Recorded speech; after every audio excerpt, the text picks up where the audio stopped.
Off the rails. Gordon was resting in a siding. Beep, beep, beep, beep. Hello, fat face, whistled Henry. What cheek, spluttered Gordon. That Henry is too big for his wheels. Fancy speaking to me like that.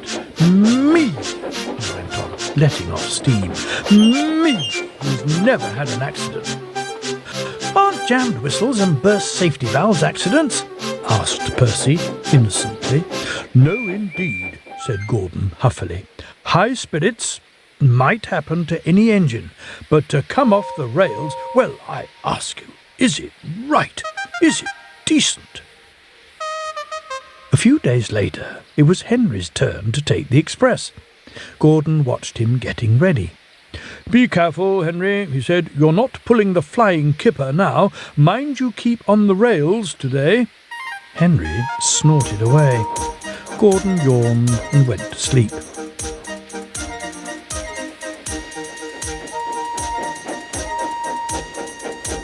But he didn't sleep long. Wake up, Gordon, said his driver. A special train's coming, and we're to pull it. Gordon opened his eyes.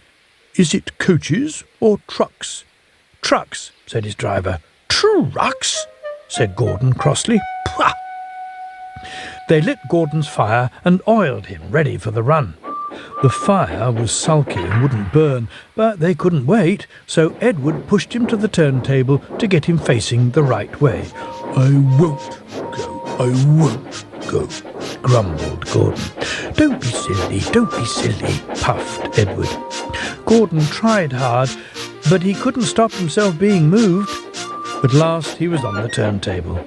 Edward was uncoupled and backed away, and Gordon's driver and fireman jumped down to turn him round. I'll show them, he hissed, and moved slowly forward. He only meant to go a little way, just far enough to jam the table and stop it turning, as he had done once before, but he couldn't stop himself, and slithering in a ditch. Whoosh! He hissed as his wheels churned the mud. Get me out! Get me out! Not a hope, said his driver and fireman. You're stuck, you silly great engine. Don't you understand that? They telephoned the Fat Controller. So, Gordon didn't want to take the special and ran into a ditch, he answered from his office. What's that you say? The special's waiting.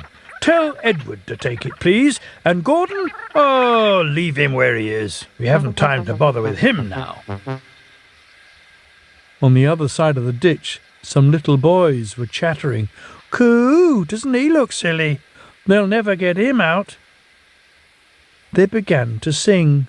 Silly old Gordon fell in a ditch, fell in a ditch, fell in a ditch. Silly old Gordon fell in a ditch, all on a Monday morning. Pshaw, said Gordon, and blew away 3 tadpoles and an inquisitive newt. That evening they brought floodlights, and then with powerful jacks they lifted Gordon and made a road of sleepers under his wheels to keep him from the mud. Strong wire ropes were fastened to his back end, and James and Henry, pulling hard, at last managed to bring him to the rails.